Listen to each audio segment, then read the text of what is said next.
C'est un vieux fantasme, longtemps refoulé par l'extrême droite israélienne.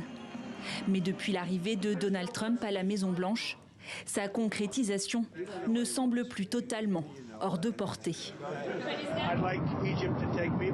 J'aimerais que l'Égypte accueille des gens. Et j'aimerais que la Jordanie accueille des gens. On parle d'environ 1,5 million de personnes. Et on fait tout simplement le ménage là-dedans. Relocaliser les Palestiniens de Gaza dans un autre pays. Un projet qui relèverait du crime contre l'humanité, alertent les ONG. L'option est pourtant sérieusement envisagée par la nouvelle administration américaine, à la grande satisfaction du gouvernement israélien. Nous avons mis en place une administration qui leur permettra de partir. Mais le problème de notre côté se résume à une seule chose.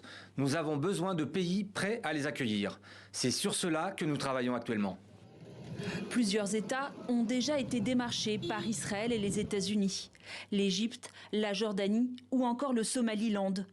Selon le site NBC News, des contacts ont également été entrepris avec la Libye. Le pays se serait vu proposer d'accueillir jusqu'à 1 million de Palestiniens en échange du déblocage de milliards de fonds gelés. Mais le département d'État, quant à lui, dément. Quoi qu'il en soit, ce projet se heurte à un obstacle de taille.